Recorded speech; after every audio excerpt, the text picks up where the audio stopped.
Interior designing म्हणजे नक्की काय? इंटिरियर ही एक क्रिएटिव्ह फील्ड आहे आणि मी तुम्हाला आत्ताही याआधीही सांगितलं की इंटिरियरमध्ये दर दिवशी काहीतरी नवीन गोष्टी येत आहेत. AI हा इंटिरियरचा एक चांगला अविभाज्य घटक होणारच आहे.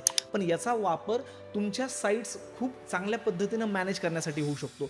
आपण कशा पद्धतीनं राहतो, आपले आवडी-निवडी काय आहेत, आपल्या घरात किती लोक आहेत, मग ह्या सगळ्या गोष्टींचा विचार करून जेव्हा एखादा स्पेस आपण डिझाइन करतो, आपला क्लास असं वेगळं काय देतो की जेणेकरून आपल्या क्लासकडे विद्यार्थ्यांनी वळलं पाहिजे? स्टुडंट्सला मेजरिंग टेप कसा पकडायचा ह्या गोष्टी सुद्धा माहिती नसतात. अगदीच अगदी. जेव्हा तुम्ही साईटवरती जाणार आहात तेव्हा साईटवरती गेल्यानंतर त्यांना कळतं की बरोबर आहे, ह्या हाताने असा पकडायचा असतो, दुसऱ्या हाताने असा पकडायचा असतो. जेणेकरून त्या गोष्टी त्यांनी हातात घेतल्यानंतर त्यांना एक फील येतो, त्यांच्या गोष्टी लक्षात येतात की कोर काय असतो, त्या कोरमधल्या लेयर्स काय असतात. तर आपण होईल तेवढं स्टुडंट्सला प्रॅक्टिकली सगळ्या गोष्टी शिकवण्याचा प्रयत्न करतो. मार्केटमध्ये आपण गेल्यानंतर आपल्याला तिथे कळतं की कुठे कोणत्या गोष्टी मिळतात, त्यांचे चांगल्यातले चांगले वेंडर्स कुठे आहेत आणि त्या कशा पद्धतीनं वापरायला पाहिजेत. ह्या सगळ्या गोष्टी आपण स्टुडंट्सला प्रॅक्टिकली मार्केटमध्ये घेऊन जाऊन शिकवतो. तर हल्ली प्रत्येक क्लास आहे ना, जाहिरात करत असताना एक लाईन वापरतो की आमच्याकडे क्लास करा 100% रिझल्ट. तुमचा क्लास अशी काही गॅरंटी वगैरे देतो का? आमचा विजनच हे आहे, प्रत्येक स्टुडंट आमच्या इन्स्टिट्यूटमधनं पास आउट होऊन बाहेर पडेल. भले की काही दिवस तो जॉब करेल, पण उद्या तो एक स्वतःचा बिझनेस स्टार्ट करेल, एक स्वतः एक एंटरप्रेन्योर बनेल. एक चांगला क्लास निवडत असताना काय काळजी घेतली पाहिजे आणि कोणत्या गोष्टी बघितल्या पाहिजेत? मित्रांनो, आत्ताच जस्ट 10वी आणि 12वीच्या एक्झाम झालेल्या आहेत आणि बऱ्याच विद्यार्थ्यांना आता प्रश्न पडतोय की नक्की करिअर करायचं कशात? कारण बऱ्याच पालकांना आजही डॉक्टर आणि इंजिनियर याच्या पलीकडे अजून काही असतं शैक्षणिक क्षेत्रामध्ये, ही एक गोष्टच माहिती नाहीये. त्याच्यामुळे पालकांसमोर पण आणि विद्यार्थ्यांसमोर पण करिअरच्या बाबतीमध्ये जर विचार केला तर बरेच प्रश्न उभे राहतात आणि अशावेळी खरं तर चांगल्या मार्गदर्शकाची गरज असते. पण आजही आपल्याकडे तेवढे चांगले मार्गदर्शक मिळत नाहीत. त्याच्यामुळे कुठेतरी टॅलेंट असून, पोटेन्शियल असून सुद्धा काही विद्यार्थ्यांना त्यांच्या पद्धतीने स्वतःला डेव्हलप करता येत नाही. आज आपल्याकडे 3D व्हिजन इन्स्टिट्यूटचे नील सर आलेले आहेत. गेले 10 वर्ष झाले ते या क्षेत्रामध्ये काम करतायत. इंटेरियर डिझायनिंगचे ते क्लासेस हे करतात. आजपर्यंत त्यांच्याकडे हजारो विद्यार्थी शिकलेले आहेत आणि ते आपल्याला या क्षेत्रात या या गोष्टीमध्ये मार्गदर्शन करणार आहेत. ज्या विद्यार्थ्यांना इंटेरियर डिझायनर व्हायचं आहे, त्या सर्वांनी हा पॉडकास्ट आवर्जून बघा. कारण तुमच्या मनामधील आणि तुमच्या पालकांच्या मनामधील करिअर रिलेटेड जे काही डाऊट्स असतील, ते डाऊट्स सर क्लिअर करण्याचा प्रयत्न करतील. सर, द रोहित पाटील शोमध्ये मी तुमचं खूप खूप स्वागत करतो. Thank you sir. येस. आणि पहिलाच प्रश्न माझा थोडासा भावनिक आहे. तुम्ही पण ग्रामीण भागातून येता, मी पण ग्रामीण भागातलाच आहे. आजही आमच्या पालकांची मेंटॅलिटी अशी आहे, की शाळा शिका आणि डॉक्टर व्हा आणि इंजिनियर व्हा. ह्याच्या पलीकडे आजपर्यंत त्यांनी आम्हाला काही शिकवलं नाही आणि विद्यार्थ्यांनी सुद्धा त्या चौकटीच्या बाहेर जाऊन कधी विचार केलाच नाही. मग तुमच्यासुद्धा पालकांनी ह्याच गोष्टी तुम्हाला शिकवल्या असतील. मग हे सगळं बाजूला ठेवून इंटेरियर डिझायनिंगसारखं एक नवखं क्षेत्र आहे. जर तुम्ही म्हणता, की 10 वर्षांचा तुम्हाला या क्षेत्रातला अनुभव आहे, तर 10 वर्षांपूर्वी तर वेगळी सिच्युएशन होती. त्यावेळी असा धाडसी निर्णय घेणं म्हणजे खूप मोठी गोष्ट होती. असं असताना या क्षेत्रामध्ये का यावंसं वाटलं आणि या क्षेत्रामध्ये तुम्हाला साधारणतः आजपर्यंत किती वर्षाचा अनुभव आहे? तुमच्याकडे किती विद्यार्थी शिकतात आणि किती विद्यार्थ्यांना तुम्ही आजपर्यंत मार्गदर्शन केलेलं आहे, हे आमच्या ऑडियन्सला सांगा? ॲक्च्युली माझं जे नेटिव्ह प्लेस आहे ते बीड आहे ओके, आणि म्हणजे मराठवाड्यातून येता तुम्ही. अगदी, अगदी. अच्छा. तर तिकडची पण मेंटॅलिटी जसं तुम्ही मला सांगितलं हं, आता, हं, की साधारण प्रत्येक जणाला आपला मुलगा इंजिनियर किंवा डॉक्टर करायचा आहे. बरोबर. तर लहानपणापासूनच माझ्या वडिलांनी माझे बऱ्यापैकी सगळे हट्ट पुरवले आहेत पुरवलेले असं आहेत. मला म्हणायला हरकत नाही. कारण येस. की माझं जे स्कूल होतं, त्या पूर्ण तालुक्यामध्ये त्या स्कूलमध्ये सगळ्यात पहिल्यांदा कॉम्प्युटर्स त्या स्कूलमध्ये आले होते हं, आणि हं. तेव्हापासूनच नकळतपणे मला एक कॉम्प्युटरची आवड निर्माण झाली हं, होती. हं, हं. इसवी सन 2000 मध्ये कॉम्प्युटरसोबत माझी ओळख झाली होती. तर तेव्हापासून मला कॉम्प्युटरची एक चांगली आवड निर्माण झाली. मग मी पुढेही विचार केला, की मला थोडं कोर्सेस किंवा कॉम्प्युटर क्षेत्रामध्ये जास्त आवड आहे तर आवड त्याच्यात आहे करिअर करावं. आणि त्यामध्ये मला करिअर करण्याची इच्छा हं, झाली. तर हं. त्यामुळे मग मी इथे पुण्यामध्ये सर्चिंग केलं. मग ओके. त्यानंतर मला बऱ्याचशा गोष्टी कळाल्या, की सॉफ्टवेअर नावाच्या गोष्टी असतात, ज्यामध्ये खूप सारे वेगवेगळे पार्ट असतात. जसं की तुम्ही जर सॉफ्टवेअर ट्रेनिंग घेतली, तर सॉफ्टवेअर ट्रेनिंग थ्रू सुद्धा तुम्ही खूप चांगल्या पद्धतीनं तुमचं करिअर एस्टॅब्लिश हं, करू हं. शकता. तर तिथे मग मी interior related, architectural, civil related software courses करायला सुरुवात केली. बरं. तर त्यावेळेस मग मी इंटिरियर डिझायनिंग करताच हं, हे सॉफ्टवेअरही कंप्लीट केले हं. आणि इंटिरियरचे सॉफ्टवेअर्स इतके अमेझिंग आहेत, की ओके. जिथे तुम्हाला खूप जास्त आपली क्रिएटिव्हिटी एक्सपांड करता येते. यामुळेच मला इंटिरियर क्षेत्रात येण्याचा खूप चांगला बेनिफिट मिळाला. कॉम्प्युटरसोबत माझी पहिल्यापासून ओळख असल्यामुळे ओळख असल्यामुळे. आणि मी 2015 पासनं इन्स्टिट्यूट रन करतो. ओके. जिथे मी 10,000 प्लस स्टुडंट्सला आत्तापर्यंत शिकवलेलं आहे. ओके. तर साधारण एफ-सी रोडला आपलं एक इन्स्टिट्यूट आहे, ज्याचं हं. नाव 3D व्हिजन इन्स्टिट्यूट आहे, ज्यामध्ये ज्याचं तुम्ही इंट्रोडक्शन आत्ताच दिलं आहे. Yes, yes. तर तिथे मी स्टुडंट्सला इंटेरियर हं. रिलेटेड कोर्सेसबद्दल ट्रेनिंग प्रोव्हाईड करतो. मग ती ओके. प्रॅक्टिकली असो किंवा हं. सॉफ्टवेअर रिलेटेड हं, असो. हं, हं. नाही, मी तुमची ओळख करून देताना ती गोष्ट सांगायचीच राहून गेली. पालकांना मला एक गोष्ट आवर्जून सांगावीशी वाटेल. एखादा आपण जेव्हा क्लास लावतो ना, तेव्हा आपल्याला थेरॉटिकली शिकवलं जातं एखाद्या क्लासरूममध्ये बसवून. पण मला वाटतं महाराष्ट्रातील पहिला असा क्लास आहे, की जिथे विद्यार्थ्यांना ऑन साईटवरती जाऊन प्रॅक्टिकली त्यांना त्या गोष्टी शिकवल्या जातात.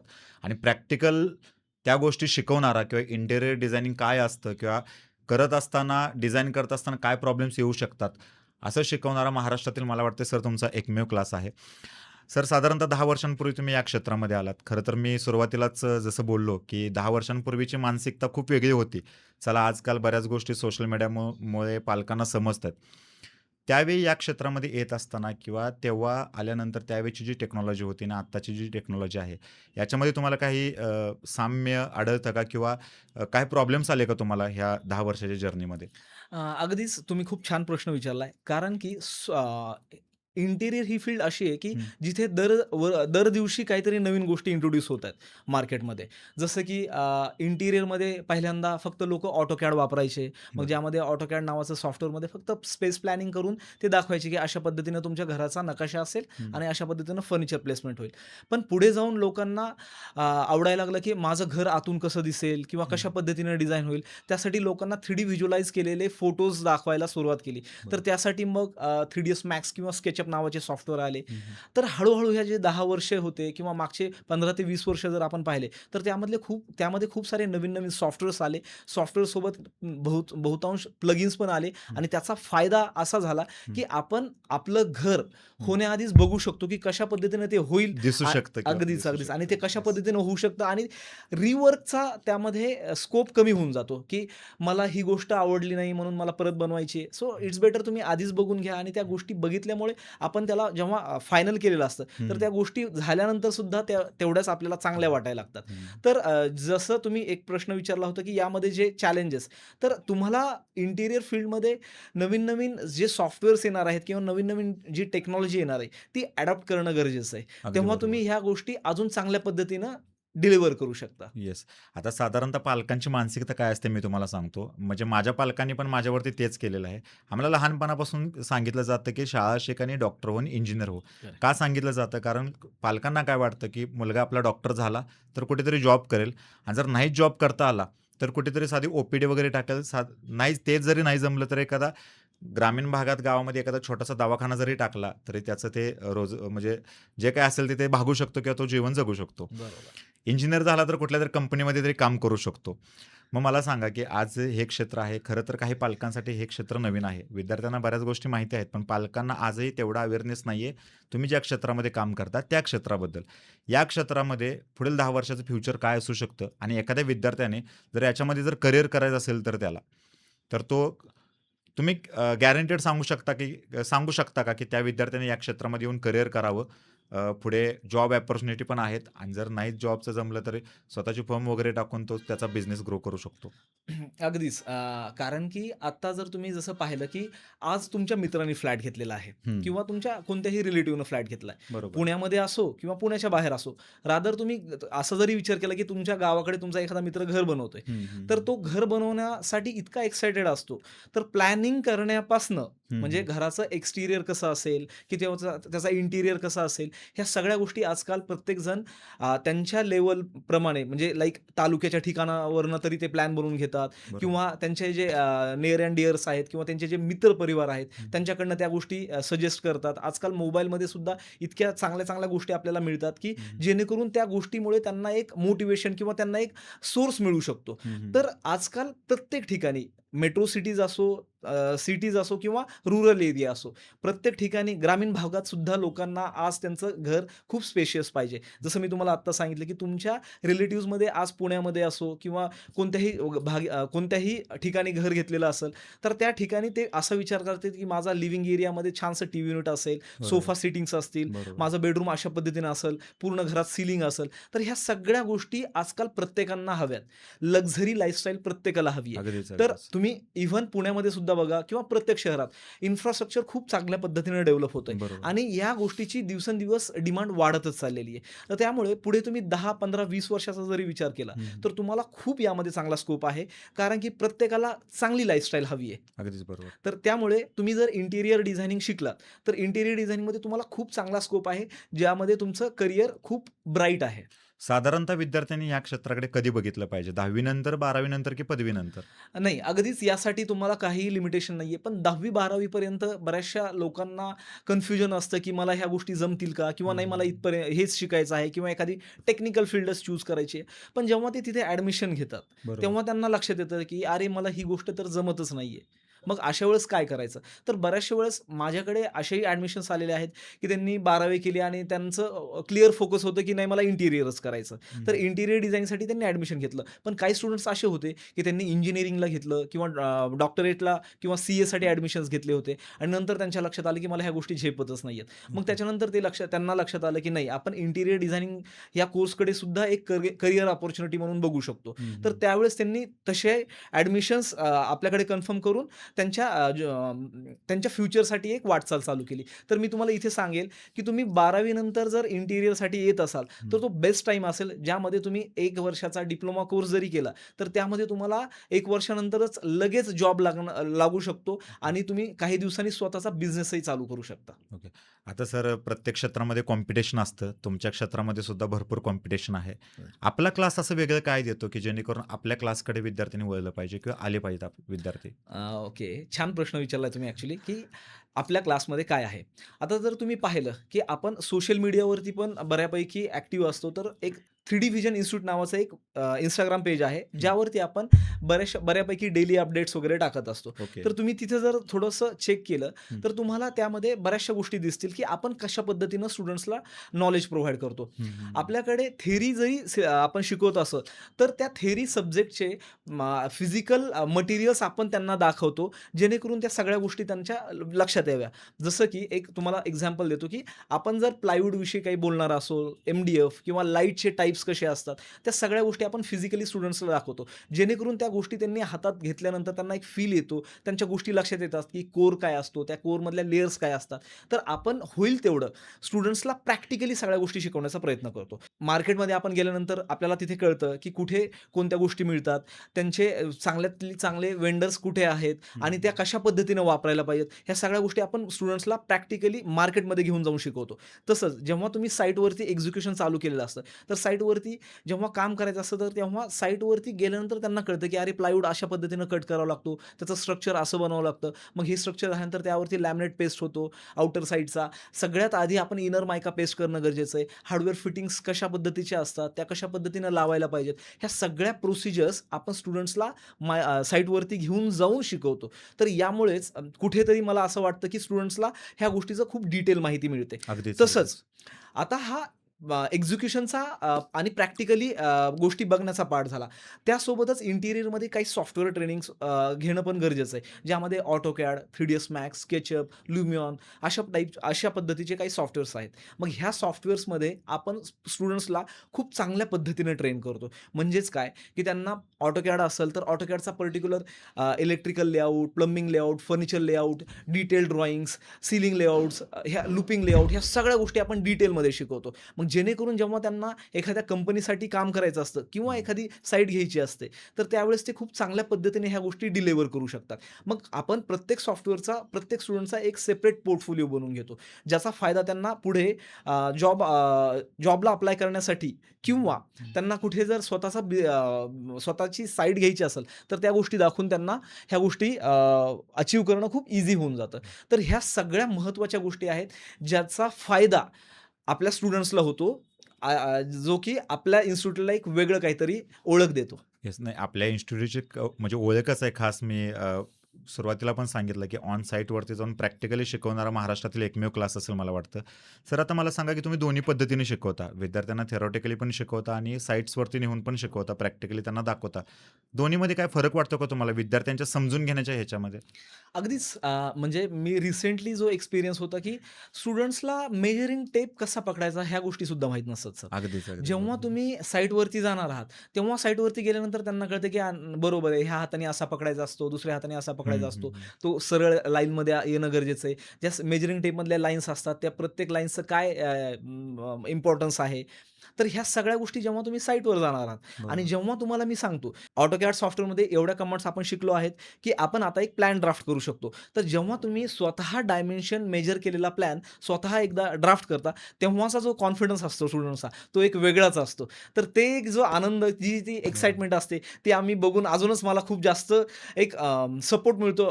एक चांगली वेगळी एनर्जी येते, की मला अजून वाटतं, की आपण स्टुडंट्सला साईटवरती येऊन कशा पद्धतीने अजून चांगल्या पद्धतीने नॉलेज डिलिव्हर करू शकतो. बरोबर. मला सांगा तुम्ही म्हटला, की 12वी नंतर 1 वर्षाचा डिप्लोमा केला तरी सफिशियंट आहे. 1 वर्षाचा डिप्लोमा केल्यानंतर कुठे-कुठे चान्स असतो विद्यार्थ्यांना जॉब लागण्याचे? इंटेरियर डिझायनर म्हणून? ओके. तर ॲक्चुअली इंटिरियरमध्ये 1 वर्षाचा डिप्लोमा, 3 वर्षाची डिग्री किंवा 5 वर्षाचं पोस्ट ग्रॅज्युएशन तुम्ही करा, हरकत नाही. ओके. पण याच्यामध्ये मी तुम्हाला प्रामुख्याने एक गोष्ट सांगाल, की तुम्ही जेव्हा इंटिरियर डिझायनिंग शिकत असाल, हं, हं. तेव्हा तुम्ही जेवढं प्रॅक्टिकली सगळ्या गोष्टी बघाल, मग साईटवर जाणं असो, मार्केटमध्ये जाणं असो, ह्या सगळ्या गोष्टी खूप महत्त्वाच्या आहेत. तुम्ही 5 वर्ष जरी शिकलात आणि तुम्ही जर एकाच रूममध्ये किंवा एका रूफच्या अंडरच ह्या गोष्टी शिकत असाल, तर त्याच्यामध्ये तुम्हाला एवढं नॉलेज नाही मिळणार, जेवढं तुम्ही साईटवरती गेल्यावर मिळणार आहे. अगदीच, तर मी अगदीच. तुम्हाला हे सांगेल, की जेवढं तुम्ही साईटवर जाणार आहात, तेवढं तुम्हाला नॉलेज चांगलं गेन होईल आणि या मिळालेल्या नॉलेजच्या बेसिसवरती तुम्ही आर्किटेक्चरल फर्ममध्ये, इंटिरियर डिझायनिंगच्या फर्ममध्ये, तसंच सिव्हिलच्या फर्ममध्ये जॉबला लागू शकता. जिथे तुम्हाला खूप चांगल्या पद्धतीनं अर्निंग हं. मिळू शकतं. डेस्क जॉब मिळू शकतो किंवा साईट सुपरव्हिजनचा पण जॉब मिळू शकतो. सर काय होतं माहिती आहे काय? प्रत्येकाची परिस्थिती सारखी नसते. काही विद्यार्थी आपल्या ग्रामीण भागातून येतात करेक्ट. आणि पालक खूप कष्ट करून पालकांनी मुलांना मोठं केलेलं असतं. पालकांची अपेक्षा असते, की आमच्या मुलांनी लवकरात लवकर सुराला लागावं, जेणेकरून आम्हाला कुठेतरी 4 दिवस सुखाचे बघायला मिळतील. त्यांनी लवकरात लवकर कमवावं. आता 10वी-12वी त्याच्यानंतर ग्रॅज्युएशन केल्यानंतर पण परत कोर्सेस वगैरे करावे लागतात. या सगळ्यामध्ये 25शी ओलांडते विद्यार्थ्यांची. तरी काही विद्यार्थी हे जॉबलेस असतात. आता तुम्ही जसं सांगितलं, की 12वीचा एखादा जर विद्यार्थी असेल, त्याने 1 वर्षाचा डिप्लोमा जरी केला, तर त्याला छोटा-मोठा इंटेरियर डिझायनर म्हणून जॉब लागू शकतो. तर मग परत प्रश्न उभा राहतो, की फीजचा. म्हणजे फीज वगैरे जास्त असतात क्लासेस, त्यामुळे बऱ्याच विद्यार्थ्यांना एखाद्या क्षेत्रामध्ये जायचं असतं, पण तिथली फीज वगैरे परवडत नाही. अशा वेळी विद्यार्थ्यांच्या क्लासवाल्यांकडून फसवणुकासुद्धा होतात. म्हणजे बऱ्याच आय-टी क्लासेस असतील किंवा आपल्या फील्डमध्ये पण होत असतील. याकडे तुम्ही एक पालक म्हणून कसं बघता?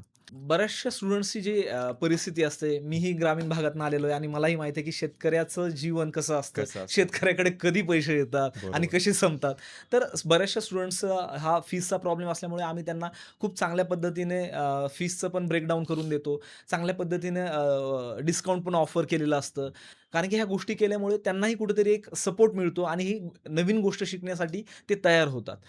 तर बऱ्याचशा वेळेस असं होतं, की जेव्हा त्यांची सत्य परिस्थिती आम्ही ऐकतो, हं. तर तेव्हा लक्षात येतं, की अरे ह्या मुलाची तर खूपच अडचण आहे. तर त्यावेळेस त्यांना आम्ही म्हणजे एवढी हे दिलेली असते मुभा, की बाबा तुम्हाला जसं जमेल तशा हिशोबाने तुम्ही पेमेंट करा, काही अडचण नाही. पण व्यवस्थित शिकून घ्या. बरोबर. कारण की शिकल्यानंतरच त्यांना त्याचा रिवॉर्ड मिळणार आहे. येस, तर येस, येस. ह्या सगळ्या गोष्टी आम्ही स्टुडंट्सच्या पॉइंट ऑफ व्ह्यूनंही विचार करून आपण त्यांना थोडंसं कन्सिडर करून प्रोव्हाईड करतो. फीस असो येस. किंवा त्यांची अवेलेबिलिटीनुसार त्यांच्या ज्या बॅचेस आहेत त्याही अवेलेबल करणं.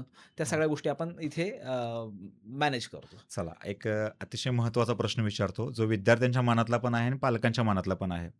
समजा मी विद्यार्थी आहे, 12वी पास झालोय, मला इंटिरियर डिझायनर व्हायचं आहे. हं. मला 1 वर्षाचा डिप्लोमा किंवा 3 वर्षाचं डिग्री वगैरे करायची आहे.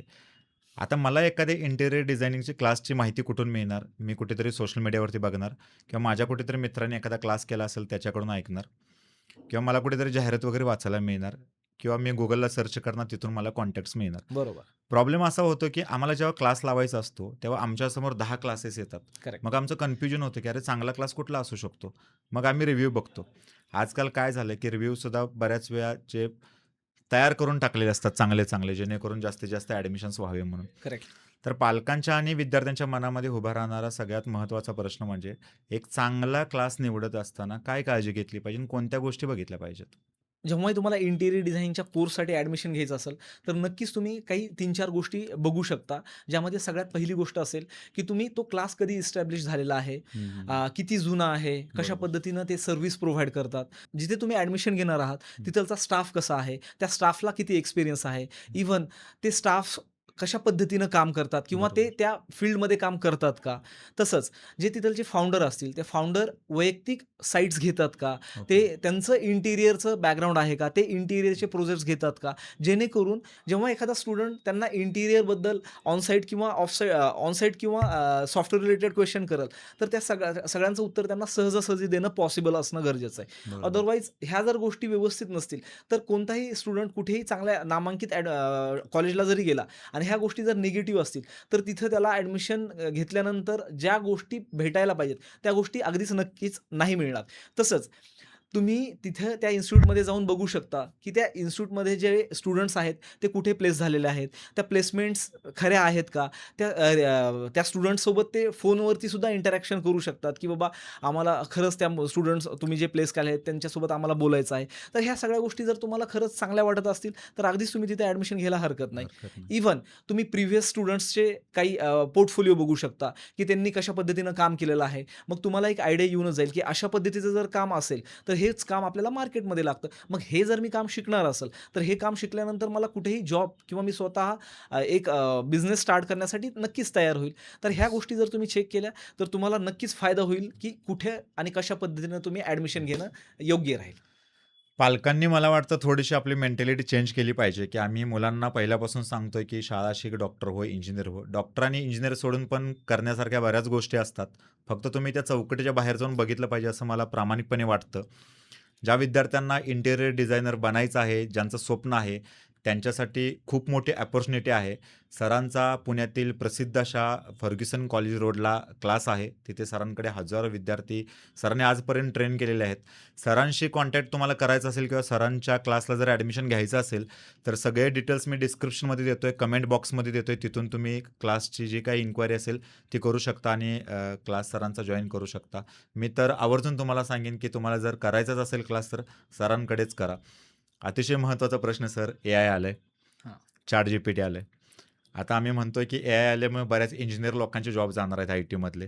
आपल्या क्षेत्रामध्ये पण ते होणार आहे.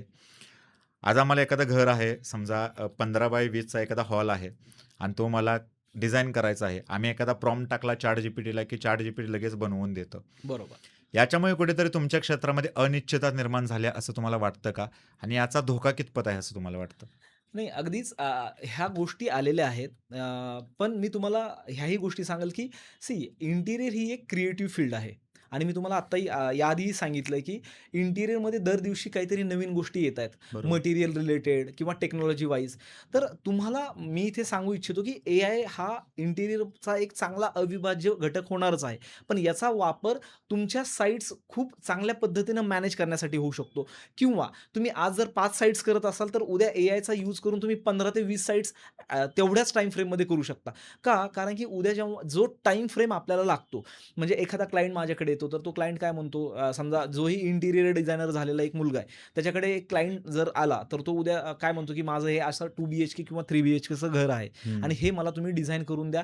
ह्याच्यासाठी काय फर्निचर प्लेसमेंट असेल आणि याच्यासाठी काय कॉस्ट लागेल, हे आधी मला सांगा. मग बरोबर. असा क्वेशन्स त्यांचा आल्यानंतर आपल्याला जो टाईम फ्रेम लागतो त्यांचा प्लॅन बनवण्यासाठी, फर्निचर लेआउट बनवण्यासाठी, त्यांचं एक प्रेझेंटेशन ड्रॉइंग, मूड बोर्ड आपण म्हणतो त्याला, ह्या गोष्टी बनवण्यासाठी जो वेळ जातो, तो एआयने आपल्याला खूपच कमी करून दिलेला आहे. अगदीच, मग ह्या अगदीच. गोष्टी तुम्ही अशा पद्धतीनं वापरून तुम्ही जे एका दिवसात एकच काम करायचे, त्याच्याऐवजी तुम्ही 5 काम करू शकताय, 10 कामं करू शकताय. तर एआय आपले जॉब खाईल असं नाही होणार. एआयमुळे तुमचे जॉब्स जास्त वाढतील.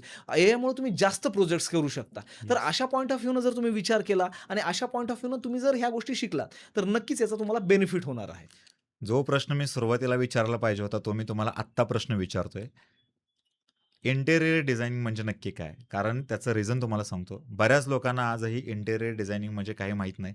आम्हाला वाटतं एखाद्या हॉलमध्ये एखादं कप्बर्ड ठेवणं, एखादं काहीतरी वॉल डिझाइन करणं म्हणजे इंटेरियर डिझाइन. त्याच्यामध्ये काय काय येते हे सांगा एक्सप्लेन करून. अगदीच इंटिरियर डिझायनिंग म्हणजे काय, की आपल्या घराला सजवणं. पण फक्त सजवणं का? नाही. हं. आपण कशा पद्धतीनं राहतो, आपले आवडी-निवडी काय आहेत, आपल्या घरात किती लोक आहेत. मग ह्या सगळ्या गोष्टींचा विचार करून जेव्हा एखादा स्पेस आपण डिझाइन करतो, मग त्याच्यामध्ये काय, की त्याची ॲक्सेसिबिलिटी कशी असेल, वापरायला तो ईझी आहे का? आपल्याला जेव्हा सर्क्युलेशन मिळतंय किंवा आपल्याला ज्या गोष्टी दैनंदिन जीवनात तिथं वावरायचं आहे, तर ते खूप चांगल्या पद्धतीनं होत आहेत का?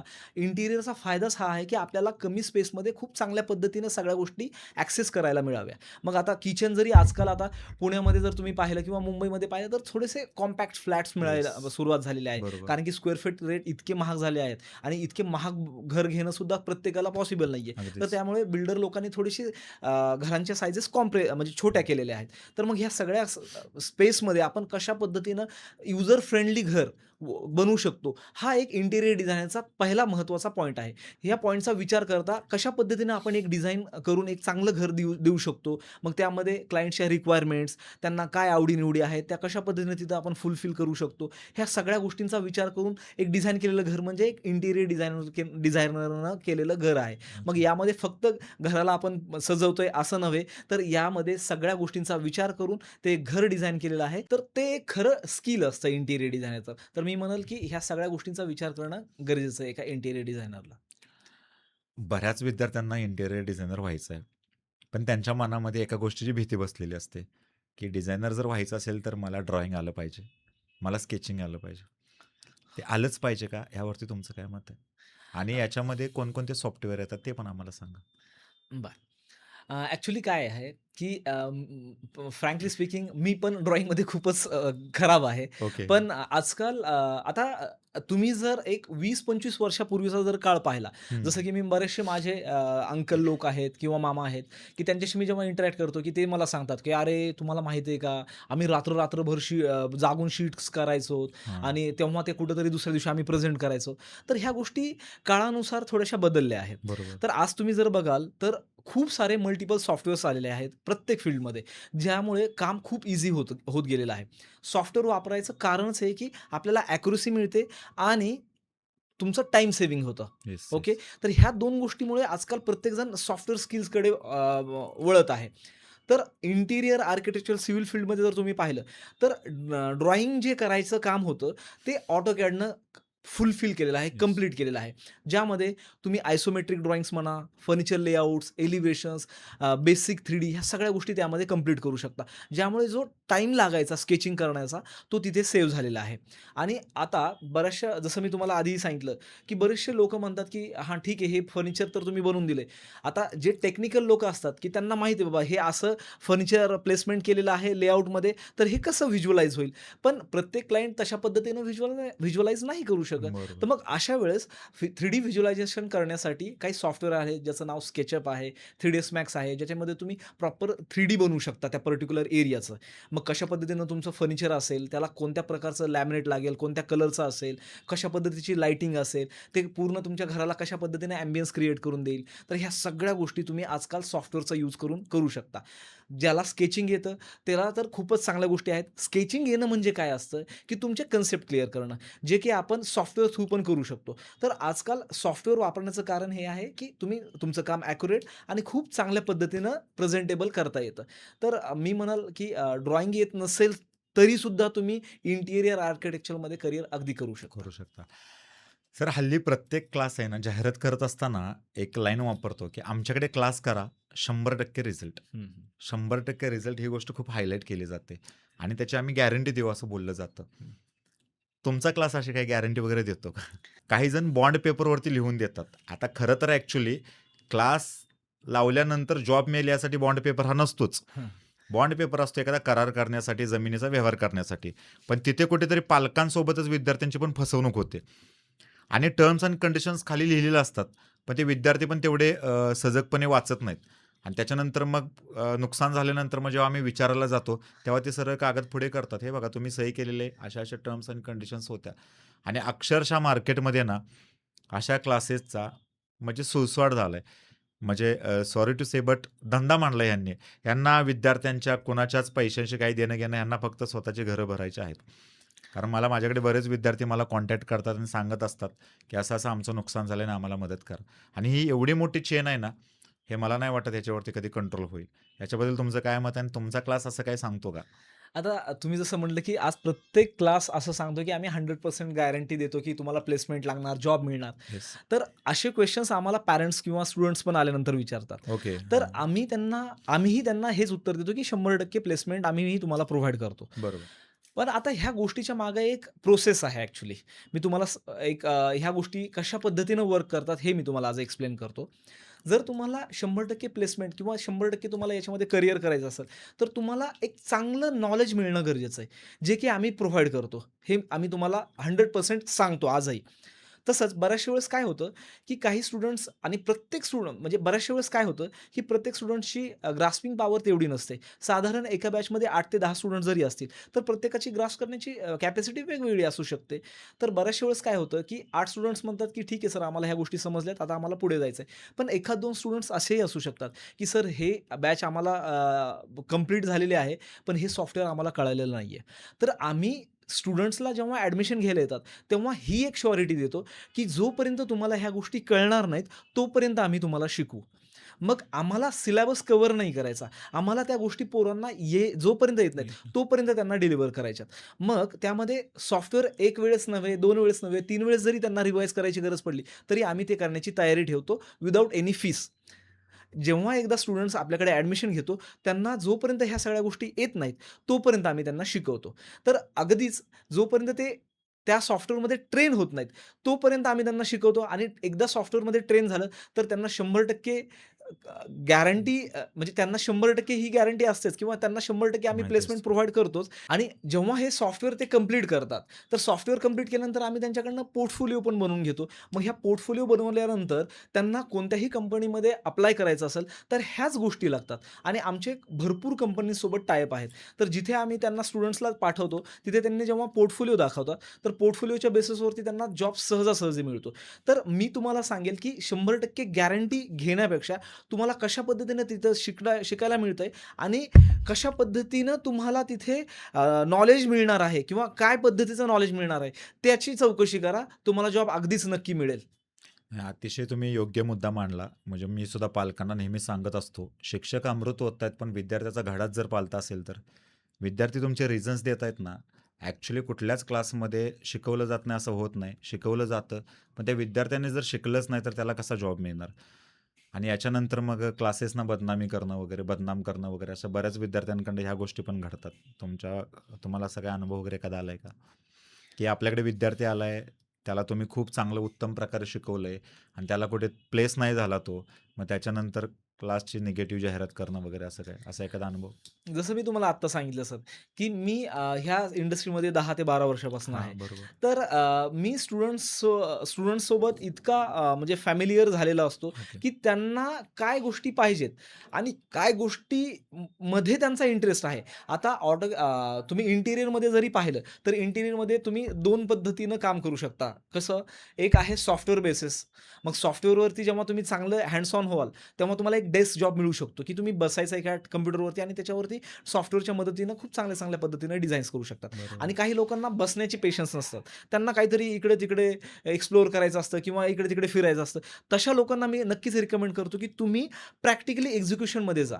तर मग येस. अशा पद्धतीनं तुम्हालाही ओळखणं गरजेचं आहे. म्हणजे एक सरांची पण एक रिस्पॉन्सिबिलिटी बनते, की तुम्ही तुमच्या स्टुडंट्सचं कॅलिबर ओळखा आणि त्या कॅलिबरच्या हिशोबाने त्याला थोडंसं प्रमोट करा, की तुम्ही सॉफ्टवेअरमध्ये पण चांगले आहात, प्रॅक्टिकलीमध्ये पण चांगले आहात, तर तुम्ही उद्या नक्कीच चांगला एक जॉब करू शकता. काही जण जॉब करू शकता किंवा स्वतःचा बिझनेस चालू करू शकता. पण काही स्टुडंट्सला असं असतं, की नाही सर मला फक्त एक्झिक्युशनच आवडतं. मला हे सॉफ्टवेअरमध्ये नाहीच इंटरेस्ट. तर तुम्ही त्यांना त्या पॉइंट ऑफ व्ह्यूनं ट्रेन करा. त्या पॉइंट ऑफ व्ह्यूनं जास्तीत जास्त नॉलेज हं, द्या. हं. त्या पॉइंट ऑफ व्ह्यूनं जास्तीत जास्त पुश करा आणि उद्या जेव्हा त्यांना प्लेसमेंट द्यायची, ती सुद्धा त्यांना अशाच पद्धतीनं द्या. तर म्हणजे टचवूड गॉड ग्रेस, की अशा पद्धतीची काही सिच्युएशन आमच्यासोबत झाली नाहीये, ज्यामुळे आम्हाला आमच्या क्लासेसची बदनामी ऐकावं येस. लागते. सर गेले 10 वर्ष झालं तुम्ही या क्षेत्रामध्ये काम करता. तुमच्याकडे हजारो विद्यार्थी शिकलेले आहेत. असं एखादं उदाहरण तुमच्याकडे आहे का, की आपल्याकडे त्याने क्लास केला आणि तो पुढे जाऊन एखादा मोठा इंटेरियर नावाजलेला इंटेरियर डिझायनर झालेला आहे? ज्या आपल्याकडे शिकलाय? असं ओके. एखादं उदाहरण आहे? अगदीच सर. खूप सारे स्टुडंट्स आता मी तर सांगेल, की पुण्यामध्ये सुद्धा आमचे खूप सारे स्टुडंट्स आहेत, की जे स्वतःचा बिझनेस रन करत आहेत. ओके. काही जण फ्रीलान्सर म्हणून काम करतायत, जे की घरी बसल्या-बसल्या लॅक्समध्ये कमवत आहेत. काही जणांनी स्वतःच्या फर्म स्टार्ट करून लाखोमध्ये, करोडोमध्ये टर्नओव्हर केलेलं आहे. तर आणि इव्हन अपार्ट फ्रॉम पुणे काहीसे असेही स्टुडंट्स आहेत, की जे रुरल भागातनं येतात. तर रुरल भागातले स्टुडंटसुद्धा आज त्यांच्या गावामध्ये खूप मोठे-मोठे ऑफिसेस टाकून ऑफिसेस टाकून ते स्वतः आम्हाला इन्व्हाईट करतात त्यांच्या ऑफिसच्या ओपनिंगला. एक शिक्षक म्हणून तुम्हाला ती गोष्ट प्राउड फील होत असेल ना ती त्यांच्यावरती? खूपच भावूक करते, की ह्या गोष्टी आपण कुठेतरी समाजाचं देणं लागतो आणि ते कुठेतरी देत आहोत, होतंय. त्याचं एक वेगळं सॅटिस्फॅक्शन मिळतं. तर ह्या गोष्टी खूप चांगल्या पद्धतीनं आमचे स्टुडंट्स येस. करत आहेत. ज्यामध्ये ते पुण्यामध्ये तसंच त्यांच्या गावामध्ये, होमटाऊनमध्ये खूप चांगल्या पद्धतीनं काम करत आहेत. तर असे खूप सारे एक्झाम्पल आहेत, ज्यामध्ये जर तुम्ही पाहिलं तर तुळजापूर असो, सोलापूर असो, लातूर असो, आळेफाटा, नाशिक, बीड अशा ठिकाणी खूप सारे स्टुडंट्स आहेत, जिथे ते स्वतः इव्हन बाहेरच्या राज्यांमध्ये सुद्धा राजस्थान, गुजरात, विदर्भात सुद्धा आमचे स्टुडंट्स आहेत, जे जे की खूप चांगल्या पद्धतीने आपले स्वतःचे बिझनेस रन करत आहेत. येस. आपल्याकडे क्लास लावल्यानंतर त्याची प्रोसेस कशी असते नक्की? म्हणजे साधारणतः तुम्ही म्हणला, की आपण क्लासेस पण घेतो त्यांचे सॉफ्टवेअर शिकवायला आणि आपण ऑन साईटवरती नेऊन पण विद्यार्थ्यांना शिकवतो. त्याच्यानंतर काय तुम्ही 2-3 महिने एखाद्या ठिकाणी त्यांना पाठवून एखाद्या फर्ममध्ये वगैरे प्रॅक्टिससाठी वगैरे असं कसं म्हणजे कसं डेव्हलप केलं? डिझाइन कशी केली आपल्या क्लासची? ॲक्चुअली जे आपला जो पूर्ण क्लास आहे, त्यामध्ये आपण काय केलेलं आहे, की पहिले जे 4 ते 5 महिने आहेत, ते सॉफ्टवेअरसाठी अलॉट केलेले आहेत. ओके. तिथे ज्यामध्ये तुम्ही पहिल्या 4 ते 5 महिन्यामध्ये विद्यार्थ्याला ऑन साईटवरती नाही का नेत? बिलकुल नेतो सर. कारण की काय होतं, ओके. जेव्हा त्यांनी ॲडमिशन घेतलेलं असतं, तर त्यांना पण एक क्युरिओसिटी असते, की आम्हाला ऑन साइट काहीतरी हां, बघायला बरोबर मिळणार आहे आहे. ना. येस. आणि जेव्हा मी त्यांना सॉफ्टवेअर शिकवणार आहे, तर त्या सॉफ्टवेअरमध्ये जे काही बेसिक कन्सेप्ट्स असतात, हं, हं. जसं की इंटिरियरमध्ये जेव्हा तुम्ही एखाद्या फ्लॅटमध्ये जाणार आहात, तर मग कोणत्या गोष्टीला काय म्हणायचं? म्हणजे एक विंडो असते, तर विंडोच्या खालच्या भागाला काय म्हणतात? ज्याला आपण सील लेव्हल म्हणतो. वरच्या भागाला काय म्हणतात? Lintel level. मग काही किचन आणि लिव्हिंगमधल्या एरियाजमध्ये जे ओपनिंग पार्ट असतो, तर बरेचसे जण म्हणतात की नाही तिथं दरवाजा टाकून नाही ती रिझर्व्ड ओपनिंग दिलेली असते. कधी-कधी आपल्याला काही रिक्वायरमेंटसाठी आपण स्लायडिंग डोअरही तिथं टाकू शकतो. तर ह्या सगळ्या गोष्टींचे जे टेक्निकल नेम्स आहेत किंवा ह्या टेक्निकल गोष्टी आहेत, ह्या स्टुडंट्सला माहीत होणं गरजेचं आहे. त्यासाठी जेव्हा स्टुडंट्स एनरोल करतात क्लासेससाठी, तर त्यांना त्यांचा जो बेसिक सॉफ्टवेअर असतो, जसं तुम्हाला मी सांगितलं की AutoCAD सगळ्यात पहिला सॉफ्टवेअर आपण AutoCAD शिकवतो. तर त्या AutoCAD शिकवताना पहिले 2-4 सेशन झाले कीच आपण त्यांना साईटवरती घेऊन जातो. जेणेकरून त्यांना कळावं, की साईटवरती काय-काय गोष्टी आपल्याला बनवायच्या आहेत. मग त्या सॉफ्टवेअरची मदत घेऊन कशा पद्धतीनं बनवू शकतो. तर ह्या सगळ्या गोष्टींसाठी आपण त्यांना पहिले काही दिवस सॉफ्टवेअर शिकवतो आणि मीनवाईल हळू-हळू मध्ये-मध्ये त्यांना आपण साईटवरती पण घेऊन जातो. ओके. जेणेकरून त्यांना ह्या सगळ्या गोष्टींची माहिती मिळावी. आपण साईटवरती गेल्यानंतर ह्या-ह्या गोष्टी पाहणं गरजेचं आहे. ह्या गोष्टी कशा असतात, मग त्याच गोष्टी आपण डिझायनिंगमध्ये कशा पद्धतीनं घेऊ शकतो. ह्या सगळ्या गोष्टींसाठी आपण सॉफ्टवेअर प्लस जी प्रॅक्टिकल नॉलेज आहे, ते थोडंसं मीनवाईल सोबत ठेवतो. मग हे 4 ते 5 महिन्याचा त्यांचा जेव्हा कोर्स कंप्लीट होतो, हं. त्या कोर्स मध्ये आपण सॉफ्टवेअर प्लस वास्तू पण घेतो. वास्तूच्या पॉइंट ऑफ व्ह्यूनं जर डिझाइन केलं, तर ते क्लायंटला पण खूप बरं पडतं. कारण बरोबर. की आजकाल प्रत्येक क्लायंट म्हणतो, की मला माझं घर डिझाइन करायचं आहे. पण ते घर डिझाइन करत असताना वास्तूचाही विचार करा. तर तेव्हा त्यांना वास्तूचंही नॉलेज घेणं गरजेचं आहे. तर मग ह्या सगळ्या गोष्टी जेव्हा त्यांना वास्तूचं नॉलेज येतं, सॉफ्टवेअरचं नॉलेज येतं, त्याच्यानंतर आपण त्यांना एक स्टार्ट टू एंड पूर्ण चं सुपरविजन एक्सप्लेन करायला घेऊन जातो, की सगळ्यात महत्त्वाचं पहिल्यांदा एखाद्या साईटवरती काय होतं. मग तिथे मेजरमेंट्स घेतले जातात. हं, मेजरमेंट्स हं. नंतर फर्निचर लेआउट बनवला जातो. फर्निचर लेआउट दिल्यानंतर मग त्यांना एक बेसिक प्रेझेंटेशन आणि कोटेशन दिलं जातं. जेव्हा ह्या सगळ्या गोष्टी फायनल होतात, तेव्हा मग आपण 3D बनवायला जातो. मग ते 3D बनवतात. मग हे 3D वगैरे झाल्यानंतर त्याचे वर्किंग ड्रॉइंग्स आपण बनवतो. मग हे वर्किंग ड्रॉइंग्स वगैरे कंप्लीट झाल्यानंतर प्रत्येक एजन्सीला त्या पद्धतीने आपण वर्किंग ड्रॉइंग्स प्रोव्हाईड करतो. जसं की सगळ्यात पहिल्यांदा आपलं काम चालू होतं तिथे फॉल सिलिंगचं. मग फॉल सिलिंग करताना सगळ्यात आधी आपण फ्रेमिंग करतो. मग फ्रेमिंग करत असताना काय गोष्टी आपण लक्षात ठेवायला पाहिजे. ह्या सगळ्या गोष्टी आपण तिथं स्टुडंट्सला नेऊन दाखवतो, की कशा पद्धतीनं फ्रेमिंग करताना काय-काय गोष्टी आपल्याला यूज होतात. फास्टनर काय असतात, बॉटम काय असतो, पेरिमीटर काय असतो, चॅनल काय असतात, ह्या सगळ्या गोष्टी तिथे नेऊन दाखवल्या जातात. त्याचं इन्स्टॉलेशन कसं होतं, ते कशा पद्धतीनं चेक करायला पाहिजे, त्याची ट्यूब लेव्हल कशी ओढली जाते, ट्यूब लेव्हल कशा पद्धतीने मॅच करायला पाहिजे, ह्या सगळ्या गोष्टी प्रॅक्टिकली बरोबर. घेऊन जाऊन आपण दाखवतो. त्यानंतर मग वायरिंग कशी केली पाहिजे. मग वायरिंग करताना लूपिंग हा एक खूप महत्त्वाचा पार्ट आहे, की आपल्या रूमला पूर्ण बॅलन्स लाईट कशा पद्धतीनं मिळेल.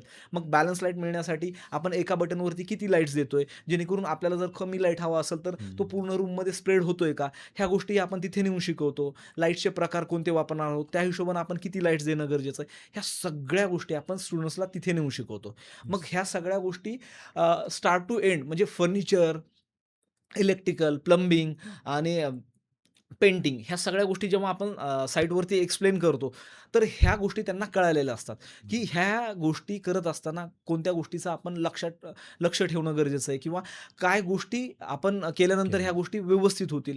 मग यानंतर पार्ट येतो, की आता त्यांना एक रिस्पॉन्सिबिलिटी देण्याचा.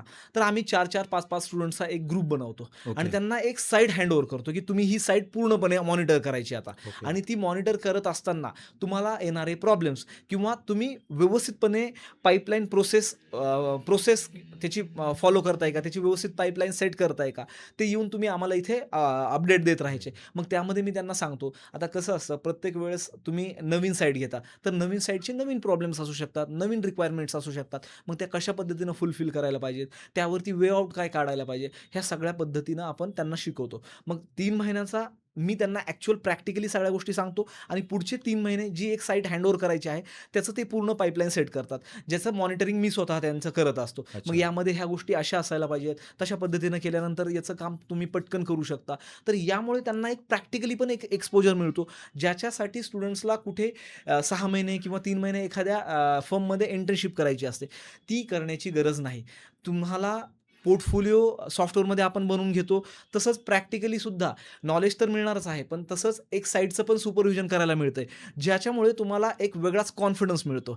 कशा पद्धतीनं लाईन अप केल्या पाहिजेत गोष्टी, कशा पद्धतीनं आपण सिलेक्शन केलं पाहिजे किंवा कशा पद्धतीनं आपण क्लायंटसोबत किंवा आपल्या वेंडरसोबत इंटरॅक्ट केलं पाहिजे. ह्या सगळ्या गोष्टींचा एक्सपिरियन्स त्यांना तिथेच मिळून जातो. तर अच्छा. हा खूप हेल्पफुल होतो त्यांच्या फ्युचरच्या दृष्टिकोनातून. ओके.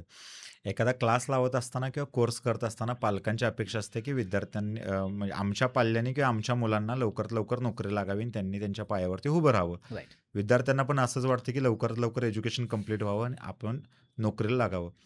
आता तुम्ही म्हणताय, की डिप्लोमा केल्यानंतर पण जॉब लागतो, डिग्री केल्यानंतर पण लागतो. एक विद्यार्थी म्हणून आणि या क्षेत्रातले एक शिक्षक म्हणून आणि या या क्षेत्रातले एक्सपर्ट म्हणून तुम्ही विद्यार्थ्यांना काय सजेस्ट कराल, की त्यांनी डिप्लोमा केला पाहिजे, की यात डिग्री केली पाहिजे? जेणेकरून ज्यांना त्यांना फायदा होऊ शकेल. नाही, अगदीच डिप्लोमा किंवा डिग्री यामध्ये असं काही कंपॅरिझन नाहीये. कसं असतं नाही, बऱ्याचशा पण डिप्लोमा केल्यानंतर कमी प्रतीचा जॉब आणि डिग्री केल्यानंतर जरा चांगल्या प्रकारचा जॉब असा काही फरक पडतो का? ॲक्चुअली फील्ड ही अशी आहे, की ज्याच्यामध्ये तुमचं स्किल बोलतं. ओके. आता ज्यामध्ये वेगवेगळे सॉफ्टवेअर्स आहेत, हं. ज्यांना जास्त प्रकारचे सॉफ्टवेअर्स येतात, त्यांना नक्कीच जास्त एक्सपोजर मिळण्याचे चान्सेस असतात. बरोबर. का? येस. कारण की ते मल्टिपल ॲक्टिव्हिटीज करू शकतात हं, एखाद्या हं, हं, फर्ममध्ये. हं. लाइक प्लॅनिंगही करू शकतो, 3D ही प्रोव्हाईड करू शकतो. तसंच प्रॅक्टिकली नॉलेज जर असेल, तर ते प्रॅक्टिकली नॉलेजही डिलिव्हर करू शकतो. आणि सगळ्यात महत्त्वाचं काय आहे, की जेव्हा तुम्हाला प्रॅक्टिकल नॉलेज असेल, ते नॉलेज आपोआप जर तुम्ही डिझाइन करत असाल, तर त्यामध्ये रिफ्लेक्ट होतं. ओके. डिझाइन करत असताना सुद्धा तुम्ही त्या छोट्या-छोट्या गोष्टींचा हं. विचार करता आणि जेव्हा तुम्ही ह्या गोष्टींचा विचार करता, तेव्हा तुमचं काम नीट अँड क्लीन असेल, तर नक्कीच तिथे असं कंपॅरिझन नाही होणार, की नाही डिग्रीचा व्यक्ती आहे म्हणून त्याला हायर पोझिशनलाच ठेवायचं आहे आणि डिप्लोमाचा आहे म्हणून त्याला लोअर पोझिशनला. इथे डिग्री आणि डिप्लोमामध्ये मी तुम्हाला हे सांगेल, की ज्यांच्याकडे खूप टाईम सफिशियंट आहे आणि त्यांना पुढे अब्रॉडला जाण्याचा विचार करतायत, एम-एस करण्याचा विचार करत आहेत, तर नक्कीच तुम्ही डिग्रीसाठी जाऊ शकता. पण ज्यांना लवकरात लवकर शिकायचं आहे आणि त्यांना अर्निंग स्टार्ट करायची असेल, तर त्यांनी डिप्लोमा जरी केला, तर त्यांना खूप चांगल्या पद्धतीचं अर्निंग स्टार्ट करण्याचा एक चान्स मिळू शकतो. मग आता तुम्ही बोलला ना, की जास्त सॉफ्टवेअर ज्यांना येतात, त्यांना मग ते डिग्री केल्यानंतरच येतात का? नाही, असं काही नाही. सॉफ्टवेअर स्किल ही अशी आहे, की तुम्ही मॅन्युअली सेपरेटही शिकू ओके, शकता. ओके. पण जसं मी तुम्हाला सांगितलं, की आम्ही इंटिरियर डिझायनिंगचा डिप्लोमा अशा पद्धतीनं डिझाइन केलेला आहे, ज्यामध्ये इंटिरियर रिलेटेड लागणारे सगळे सॉफ्टवेअर आम्ही त्यामध्ये इन्क्लूड केले आहेत. म्हणजे अच्छा. उद्या असं नाही होणार, की डिप्लोमा होता म्हणून तुम्हाला फक्त एवढेच सॉफ्टवेअर आहेत आणि डिग्रीवाल्यांना एवढे सॉफ्टवेअर आहेत. ओके. तर महत्त्वाचे जे सॉफ्टवेअर आहेत, जे की डिग्री असो किंवा डिप्लोमा असो लागणारच आहेत. ते सगळे गोष्टी आम्ही त्यामध्ये इन्क्लूड केलेल्या आहेत. केलेले आहेत. सर एखाद्या विद्यार्थ्याने इंटेरियर डिझायनर म्हणून डिझायनिंगचा कोर्स कंप्लीट केला आणि कोर्स कंप्लीट केल्यानंतर जेव्हा इंटरव्ह्यू क्रॅक करायची वेळ येते, तेव्हा बरेच विद्यार्थी हे स्ट्रगल करतात. तुमच्या क्षेत्रात पण तसं होतंय, एखाद्याला आय-टीमध्ये जायचं आहे तिथं पण असं होतंय. मग विद्यार्थी कुठेतरी मग याला दोष देतात, की नाही जॉब अपॉर्च्युनिटीज नाही आहेत. तर याच्या पाठीमागचं रिझन काय असू शकतं असं तुम्हाला वाटतं? ॲक्च्युअली काय होतं, बऱ्याचशा स्टुडंट्सचा प्रॉब्लेम काय होतो, की त्यांना नॉलेजही असतं. हं, असं नाही की बरेचसे लोकं म्हणतात, की "नाही यार, आमचा मुलगा तर खूप हुशार आहे. त्याला सगळ्या गोष्टी येतात. हे बघा, ह्याने असं बनवलंय." सी बनवलं तर आहे, पण ते तुम्हाला चांगल्या पद्धतीनं प्रेझेंट पण करता येणं गरजेचं आहे. अगदीच, आता अगदीच. जेव्हा तुम्ही एखाद्या इंटरव्ह्यूसाठी जातात आणि त्या इंटरव्ह्यूमध्ये तुम्हाला काही गोष्टी विचारलेल्या असतात, त्या गोष्टीचं उत्तर किंवा त्या गोष्टी प्रेझेंट करणं पण तुम्हाला येणं गरजेचं आहे. हं, हं. जसं मी तुम्हाला जसं मी तुम्हाला सांगितलं, की आपण आपल्या इंटिरियर डिझाइनच्या कोर्समध्ये जेव्हा त्यांचा कोर्स कंप्लीट होतो, हं, हं. तर त्यांना एक नवीन प्रोजेक्टवरतीही असाइन करतो. ज्याचा ज्याचा फायदा काय होतो, की त्यांना सगळ्या गोष्टीची पाईपलाईन कळालेली असते आणि अगदीच. हा एक त्यांच्यासाठी चांगला एक्सपिरियन्स असतो. कारण की जेव्हा तुम्ही एक्सपिरियन्स व्हाल, जेव्हा तुम्हाला काही गोष्टींचं नॉलेज प्रॅक्टिकली आलेलं असेल. काय होतं, जेव्हा तुम्ही साईटवरती काम करता, तेव्हा बऱ्याचशा वेंडरसोबत काम केलेलं असतं. त्यांच्यासोबत इंटरॅक्शन झालेलं असतं. क्लायंटसोबत इंटरॅक्शन झालेलं असतं. खूप सारे जे प्रोज एंड कॉन्स असतात किंवा जे ड्रॉबॅक्स असतात किंवा जे प्रॉब्लेम्स असतात ते माहीत झालेले असतात. तर ह्या सगळ्या गोष्टींना ओव्हरकम करून किंवा त्याला एक सोल्युशन कसं द्यायचं, ह्या गोष्टी माहीत झालेल्या असतात. तर कुठेतरी ते कॉन्फिडंट झालेले असतात. कुठेतरी बॅक ऑफ द माइंड त्यांना हे नॉलेज आल्यामुळे त्यांचं नॉलेजमध्ये हे भर झाल्यामुळे ते आलेल्या प्रश्नांचं उत्तर खूप चांगल्या पद्धतीने देऊ शकतात. मी ओके. तुम्हाला म्हणजे मला सांगायला तुम्हाला आवडेल, की आमच्याकडे जे स्टुडंट्स प्लेस होतात, हं. त्यांना म्हणजे त्यांचं जे प्लेसमेंट पर्सेंट आहे, ते तुम्हाला मी आत्ता सांगू शकतो, की 95% 100%च आहे. का 95 यासाठी म्हटलं, की बरेचसे स्टुडंट्स हे स्वतःचाही बिझनेस स्टार्ट करतात. ओके. तर यामुळे म्हणजे आमचा व्हिजनच हे आहे, म्हणजे 3D व्हिजन नावच आम्ही यासाठी ठेवलं होतं, की आमचं व्हिजनच हे आहे, की प्रत्येक स्टुडंट जो आमच्याकडे आमच्या इन्स्टिट्यूटमधनं पास आउट होऊन बाहेर पडेल, भले की काही दिवस तो जॉब करेल, पण उद्या तो एक स्वतःचा बिझनेस स्टार्ट करेल, एक एंटरप्रेन्योर बनेल, ज्याच्याकडे अजून खूप सारे बिझनेस अपॉर्च्युनिटीज असतील, जो एम्प्लॉयमेंट जनरेट करू शकतो. तर अशा पद्धतीनेच आम्ही प्रत्येक स्टुडंटला ट्रेन करतो सर. डिप्लोमा डिग्री झाल्यानंतर इंटरव्ह्यू हा स्ट्रगल पॉइंट आहे विद्यार्थ्यांचा, की बऱ्याच विद्यार्थ्यांना तिथं स्ट्रगल करावं लागतं. बरोबर. अतिशय महत्त्वाचा प्रश्न आहे, की तुमच्या क्लासमध्ये तुम्ही विद्यार्थ्यांची इंटरव्ह्यूची तयारी करून घेता का? अगदीच. स्टुडंट्सला आपण अशा पद्धतीनं नॉलेज देतो, की जे क्वेशन्स इंटरव्ह्यूमध्ये विचारणार ओके. आहेत. मग त्यांना एम-एम आणि सेंटीमीटर, फीट आणि इंचेस ह्या छोट्यातली छोट्या क्वेशन्सपासून मटेरियलच्या नॉलेजबद्दल पण खूप नॉलेजेबल केलेलं जातं. हं. त्यामुळे त्यांना इंटरव्ह्यूमध्ये पडणारे प्रश्न हे सहजासहजी उत्तर देण्यासारखे असतील. अशा पद्धतीनेच आम्ही त्यांना ट्रेन करतो सर. असे आणि मॉक एंट्री इव्हन वगैरे घेता आणि तुम्ही? इव्हन त्यांची हं. आम्ही इंटरव्ह्यूची पण प्रिपरेशन करून घेतो सर. ओके. ठीक आहे. एखाद्या विद्यार्थ्याने इंटिरियर डिझायनिंगचा डिप्लोमा केला, डिग्री केली. आता आपण जॉब अपॉर्च्युनिटीबद्दल बोललो, हं. की जॉब अपॉर्च्युनिटी भरपूर आहेत आणि विद्यार्थ्यांना नोकरी करायचीच असते. पण नोकरी सोडून सुद्धा काय-काय ऑप्शन अवेलेबल होऊ शकतात असतात विद्यार्थ्यांसाठी या क्षेत्रामध्ये? इंटिरियर डिझायनिंग हे क्षेत्र असं आहे, की ज्याच्यामध्ये तुम्ही स्वतःचा बिझनेस स्टार्ट खूप चांगल्या पद्धतीनं करू शकता. कारण की इंटिरियर डिझायनिंग कंप्लीट झाल्यानंतर तुम्ही जॉब तर करू शकताच, पण अपार्ट फ्रॉम जॉब तुमच्याकडे 2 अजून ऑप्शन्स आहेत. ज्यामध्ये पहिला ऑप्शन आहे फ्रीलान्सिंग. जिथे तुम्ही सोशली जो तुमचा ग्रुप आहे किंवा तुमच्या ज्या आसपासचे लोक आहेत त्यांना तुमचं काम दाखवून किंवा ओके. आर्किटेक्ट, इंटिरियर लोकांना भेटून तुमचं वर्क प्रेझेंट करून, तुमचं पोर्टफोलिओ दाखवून त्यांच्याकडनं 3D डिझायनिंग, 2D डिझायनिंगचे कामं घेऊ शकता. बरोबर. ज्यामध्ये सुद्धा खूप आजकाल लोकं करियर करत आहेत, की घरी बसल्या-बसल्या तुम्हाला लॅक्समध्ये इन्कम होऊ शकतं. हं. आणि दुसरा जो ऑप्शन आहे, ज्यामध्ये तुम्ही स्वतःचा बिझनेस स्टार्ट करू शकता. स्वतः तुम्ही प्रोजेक्ट्स घेऊ शकता. आमच्या इन्स्टिट्यूटचंही हेच एम असतं, की उद्या जाऊन स्वतःचा बिझनेस स्टार्ट करावा प्रत्येक स्टुडंटनं. त्यासाठीच आम्ही त्यांना साईटवरती घेऊन जाणं, साईटवरती प्रॉपर नॉलेज देणं. तसंच साईटवरती जो आपण एक 4-5 जणांचा ग्रुप केलेला असतो, तिथे त्यांना त्या पूर्ण साईटचा स्टार्ट एंड एंडमध्ये जी प्रोसेस असते ती व्यवस्थित समजणं, ज्यामुळे त्यांना स्वतःचा बिझनेस रन करण्यामध्ये खूप हेल्प मिळेल. आणि ते करत असताना जेही आपले स्टुडंट्स आहेत, ज्यांनी आपल्याकडं कोर्स केलेला आहे इंटिरियर डिझायनिंगचा, उद्या जेव्हा इंटिरियरचं ऑफिस स्टार्ट करायचं असतं आणि त्यांना प्रोजेक्ट्स घ्यायचे असतात, तिथेही आम्ही त्यांना सपोर्ट करतो. जसं की उद्या ते जे एखाद्या क्लायंटला कोटेशन देणार आहेत, तर ते कोटेशन सर योग्य दिलेले आहे की नाही? मी जो टाईम फ्रेम सांगतोय त्यांना तो व्यवस्थित असेल का? मला उद्या सर कार्पेंटर हवा आहे किंवा मला ही एजन्सी हवी आहे. ह्या सगळ्या गोष्टींचा आम्ही सपोर्ट प्रत्येक स्टुडंटला प्रोव्हाईड करतो सर. येस, तुम्ही आत्ताच बोलला, की प्रोजेक्ट घेत असताना सुद्धा आम्ही विद्यार्थ्यांना सपोर्ट करतो. त्याच्यावरून मला एक प्रश्न विचारायचा आहे तुम्हाला. म्हणजे मी स्वतः अनुभवलेला आहे तो. बऱ्याच विद्यार्थ्यांनी इंटिरियर डिझायनिंगचा डिप्लोमा केलेला असतो, डिग्री केलेली असते. पण जेव्हा प्रोजेक्ट घ्यायची वेळ येते, तेव्हा विद्यार्थ्यामध्ये तो आत्मविश्वास दिसत नाही किंवा तो घाबरतो. मग याच्या पाठीमागचं रिझन काय असू शकतं? लॅक ऑफ नॉलेज का स्वतःच्या क्षमतांवरती विश्वास नसणं का शिकलेले नसतात ते व्यवस्थित? काय वाटतं तुम्हाला? जसं तुम्ही आत्ता सांगितलं, की त्यांना स्वतःवर आत्मविश्वास आहे की नाही? हं. ह्या गोष्टी तर असतातच सर. पण मला काय म्हणायचं आहे, की तुम्ही जिथे शिकत आहात, ते शिकत असताना कशा पद्धतीने शिकला आहात? तुम्हाला प्रोजेक्टवरती काम करण्याची प्रॉपर पाईपलाईन माहीत आहे का? जेव्हा तुमच्याकडे एखादा डिझायनिंगसाठी प्रोजेक्ट येतो, तर ते डिझायनिंग प्रोजेक्ट करत असताना तुम्ही क्लायंटकडनं काय रिक्वायरमेंट्स घ्यायला हव्यात? तुम्ही तो कशा पद्धतीनं स्टार्ट टू एंड कंप्लीट करायला पाहिजे? ह्या सगळ्या गोष्टींचं आम्ही तिथे प्रत्येक स्टुडंटला गाईडन्स प्रोव्हाईड करतो. मग पर्टिक्युलर सॉफ्टवेअरवरती असो किंवा ॲट ॲक्चुअलवरती असो. तर ह्या सगळ्या गोष्टींचं जर तुम्ही गाईडन्स प्रॉपर सरांकडनं किंवा जिथे तुम्ही शिकताय तिथनं जर घेतलं, तर नक्कीच ह्या गोष्टी तुमच्यासोबत होणार नाहीत आणि तुम्ही सहजासहजी कोणताही प्रोजेक्ट सहजपणे डिलिव्हर करू शकाल. बरेच क्लास आहेत, ते जाहिरात करत असताना म्हणतात, की आम्ही प्रॅक्टिकल विद्यार्थ्यांना शिकवतो. पण ॲक्चुअली तसं त्यांच्याकडून होताना दिसत नाहीये. तुम्ही पण सांगितलत, की आम्ही विद्यार्थ्यांना थेरॉटिकली पण शिकवतो आणि प्रॅक्टिकली पण शिकवतो. इव्हन आपल्या क्लासची ओळख करून देताना मी असं सांगितलं सगळ्या पालकांना वगैरे किंवा विद्यार्थ्यांना, की महाराष्ट्रातील असा एकमेव क्लास आहे, की जो विद्यार्थ्यांना ऑन साईट जाऊन प्रॅक्टिकल शिकवतो. आता मला सांगा, की तुम्ही थेरॉटिकल शिकवत असताना आणि प्रॅक्टिकल शिकवत असताना, जे तुम्ही सांगितलं पॉडकास्टमध्ये, की ऑन साईटवरती जाऊन आम्ही विद्यार्थ्यांना शिकवतो.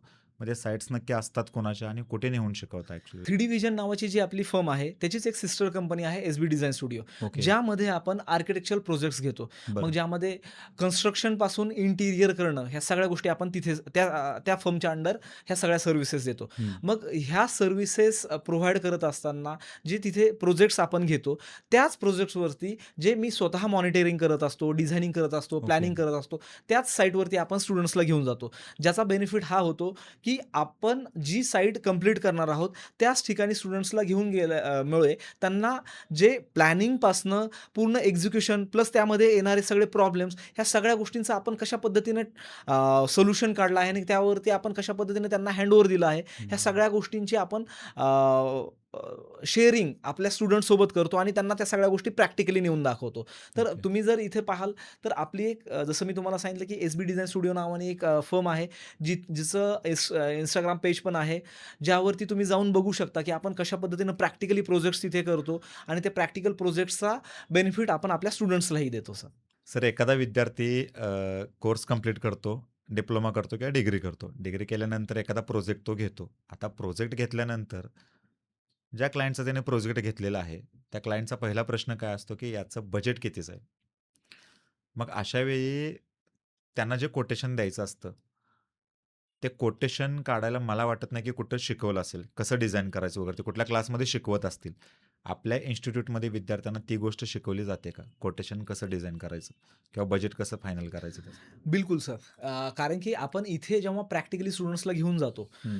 की वॉर्डरोब बनवण्याची प्रोसेस काय असते? मग ओके. वॉर्डरोबमध्ये कुठे किती एमएमचा प्लाय लागतो? त्याची दरवाजाची थिकनेस काय असते? मग त्या दरवाजामध्ये आपण प्लायवूड वापरतो की ब्लॉक बोर्ड वापरतो? प्लस वॉर्डरोबमध्ये कोणत्या-कोणत्या प्रकारच्या हार्डवेअर फिटिंग्स लागतात? ह्या सगळ्या गोष्टी आपण प्रॅक्टिकली घेऊन गेल्यामुळे पोरांना किंवा स्टुडंट्सला सगळ्या गोष्टी दिसलेल्या असतात, की इथे 18 एम-एम लागतोय, इकडे 12 एम-एम लागतोय, पुढे दरवाजांना 25 एम-एमचा स्लायडिंग डोअर ब्लॉक बोर्ड लागतोय, पाईन चा जनरली असतो. त्याचे स्क्वेअर फीट रेट काय असतात? आता जसं मी तुम्हाला सांगितलं, की साईटवर घेऊन गेल्यानंतर त्यांना ह्या सगळ्या गोष्टी दिसतात आणि त्यांना कळतं की कुठे कोणतं मटेरियल लागणार आहे आणि मार्केटमध्ये गेल्यामुळे त्यांना ह्या गोष्टी कळतात की याची मार्केट रेट काय आहे. अगदीच, अगदीच. मग ह्या सगळ्या गोष्टी जेव्हा तुम्हाला माहीत झालेल्या असतात, हं. तेव्हा तुम्हाला पूर्ण मटेरियलची कॉस्ट काढता येते, लागणाऱ्या हार्डवेअर फिटिंगची कॉस्ट काढता येते, तसंच त्याला लागणारं लेबर. मग प्रत्येक मटेरियलचं लेबर काय रेटनं असतं, ह्या सगळ्या गोष्टी आपण त्यांना शिकवतो. मग ओके. त्यामुळे ते पर्टिक्युलर वॉर्डरोबची नव्हे, तर त्या वॉर्डरोब टाइपच्या किंवा प्रत्येक फर्निचरची प्रत्येक स्टुडंटला आपण स्क्वेअर फीट रेट काढून फर्निचरची कॉस्टिंग काढायचं शिकवतो. मग ज्यामध्ये मटेरियल, लेबर ह्या सगळ्या गोष्टी त्यामध्ये इन्क्लूड असतात. येस. मग तसंच जसं फर्निचर आहे तसंच इलेक्ट्रिकल पॉइंट्स काय रेट्सनं आपण घ्यायला पाहिजेत किंवा काय रेट्सनं आपण देतो, ह्या गोष्टी आपण शिकवतो. तसंच पेंट आपण कशा पद्धतीनं कॅल्क्युलेट करतो, पेंटची प्रोसेस काय असते, पी-यू-पी करताना पी-यू-पीची प्रोसेस काय असते, पी-यू-पीमध्ये आपण कोणते मटेरियल वापरतो, त्याचे काय रेट्स असतात, बेसिक, मीडियम, हाय ह्या सगळ्या गोष्टीचं आपण नॉलेज स्टुडंट्सला देतो. जेणेकरून उद्या त्यांना बेसिक प्रोजेक्ट मिळो, प्रीमियम मिळो किंवा मिड रेंजचा प्रोजेक्ट मिळो, तिथे त्यांना बजेटिंग किंवा कॉस्टिंग काढण्यासाठी कोणताही अडथळा निर्माण होणार नाही. ह्या गोष्टीच्या पॉइंट ऑफ व्ह्यूनं आपण त्यांना कॉस्टिंग, बी-ओ-क्यू पण कशा पद्धतीनं कॅल्क्युलेट करायचं, ह्याही गोष्टी आपण शिकवतो सर. शेवटचा प्रश्न सर, विद्यार्थ्यांसाठी आणि पालकांसाठी. एखाद्याला इंटेरियर डिझायनिंगमध्ये करिअर करायचं आहे, त्या विद्यार्थ्यांना काय सल्ला द्याल आणि त्यांच्या पालकांना काय सांगाल? मी पहिल्यांदा तर मुलांशी इंटरॅक्ट करेल, की आजकाल म्हणजे मुलांना खूप क्विक रिझल्ट पाहिजे. हरकत नाही, क्विक रिझल्टसाठी तुम्हाला शॉर्ट टाईम कोर्सेस पण आहेत. पण जेव्हा तुम्ही एखाद्या गोष्टीला धरताय, म्हणजे सॉफ्टवेअर शिकणं असो किंवा प्रॅक्टिकल शिकणं असो किंवा दोन्ही गोष्टी असो, तर त्या गोष्टींमध्ये तुम्ही थोडासा टाईम स्पेंड करणं गरजेचं आहे. इंटिरियर क्षेत्र हे खूप वास्ट आहे. त्यामध्ये खूप वेगवेगळ्या प्रकारचे मटेरियल्स आहेत. त्याबद्दल तुम्ही माहिती घेणं गरजेचं आहे. बरोबर. सेल्फ स्टडी करणं गरजेचं आहे. तुम्ही स्वतः क्रिएटिव्ह असणं किंवा त्यामध्ये वेगवेगळे रेफरन्सेस घेऊन कशा पद्धतीने वेगवेगळ्या पद्धतीच्या डिझाईन्स क्रिएट करणं गरजेचं आहे. आता उद्या मी जरी इंटिरियर डिझाइन झालो आणि मी सॉफ्टवेअर शिकलोय आणि मला खूप चांगल्या पद्धतीचा जॉब मिळणार आहे. ह्या गोष्टी प्रत्येकाचं ध्येयच असतं. पण याच्यासाठी लागणारी जी साधनं आहे, म्हणजेच काय, ज्याच्यासाठी तुम्हाला जे हार्ड वर्क करायचं आहे, तर ते तुम्ही खूप चांगल्या पद्धतीनं करणं गरजेचं आहे. आणि पॅरेंट्सना मी स्पेशली हे सांगेल, की इंटिरियर फील्ड ही खूप चांगली फील्ड आहे, जिथे मुलांना खूप चांगलं एक्सपोजर आहे. ज्याच्यामध्ये तुम्ही चांगल्या पद्धतीनं अर्निंग करू शकता, प्लस चांगल्या पद्धतीचा एक बिझनेसही एस्टॅब्लिश करू शकता. तर थोडासा स्टुडंट्सला किंवा तुमच्या पाल्यांना जर तुम्ही थोडासा चांगला वेळ दिला आणि चांगल्या पद्धतीचं गाईडन्स प्रोव्हाईड केलं, तर नक्कीच ते या क्षेत्रामध्ये खूप चांगल्या पद्धतीनं करियर बिल्ड करू शकतात. शेवटचा प्रश्न, आपला क्लास नक्की आहे कुठे आणि त्याच्या बॅचेस वगैरे कशा असतात? कधी सुरू होणार आहेत? अकॅडमिक इयर तुमचं असेल ते सांगा. साधारण जून महिन्यापासून आपल्या बॅचेस स्टार्ट होत आहेत. ओके, प्रत्येक महिन्याच्या फर्स्ट वीकमध्ये आपण नवीन बॅच स्टार्ट करतो. तर ओके. आपलं जे ऑफिसचं लोकेशन आहे ते एफ-सी रोडला आहे, ज्ञानेश्वर पादुका चौकात. तर नक्कीच तुम्हाला जर याबद्दल अजून काही माहिती हवी असेल, तर तुम्ही आमच्या 3D व्हिजन इन्स्टिट्यूटच्या वेबसाईटवरती आणि Instagram पेजवरती जाऊन सुद्धा बघू शकता. आणि मी तर तुम्हाला म्हणाल, की अजून तुम्हाला यामध्ये अजून डिटेल माहिती हवं असेल, तर तुम्ही नक्कीच एकदा इन्स्टिट्यूटला व्हिजिट करा. जिथे तुम्हाला एक फ्री डेमो दिला जाईल, ज्यामध्ये सॉफ्टवेअरमध्ये काय-काय गोष्टी शिकवल्या जातात, प्रॅक्टिकली काय-काय गोष्टी शिकवल्या जातात, ह्या सगळ्या गोष्टींचं नॉलेज तुम्हाला क्लिअर होईल आणि तुमची इंटिरियरबद्दलची पूर्ण डाउट्स क्लिअर होतील आणि तुम्हाला एक डिसिजन घेण्यासाठी मोकळा मार्ग मिळेल. असंच सर विद्यार्थ्यांना मार्गदर्शन करत राहा. 3D व्हिजन इन्स्टिट्यूट आपलं आज महाराष्ट्रामध्ये आहे. संपूर्ण भारतामध्ये खूप मोठ्या प्रमाणात होऊ दे. जास्तीत जास्त तुमच्याकडे विद्यार्थी येऊन शिकू देत. त्यांना तुम्ही अर्थातच चांगले इंटिरियर डिझायनर भविष्यातील बनवाल, अशा अपेक्षा व्यक्त करतो. आणि विद्यार्थ्यांना आणि पालकांना सांगतो, की जर तुम्हाला इंटिरियर डिझायनर बनायचं असेल, सरांकडे क्लास वगैरे करायचा असेल, सरांच्या अकॅडमीला भेट द्यायची असेल, सरांच्या इन्स्टिट्यूटला भेट द्यायची असेल, तर त्याचे सगळे डिटेल्स आहेत ते मी डिस्क्रिप्शनमध्ये देतोय, कमेंट बॉक्समध्ये देतोय. सरांच्या Instagram पेजला सुद्धा तुम्ही मेसेज करून तिथून सुद्धा तुम्ही कॉन्टॅक्ट करू शकता. सर इथे आलात त्याबद्दल तुमचे मनस्वी आभार. Thank so much. पुन्हा एकदा आपण नवीन नवीन पॉडकास्ट करू तुमच्यासोबत. हा पॉडकास्ट पाहिल्यानंतर बऱ्याच विद्यार्थ्यांच्या पालकांच्या मनामध्ये नवीन डाउट्स तयार होतील.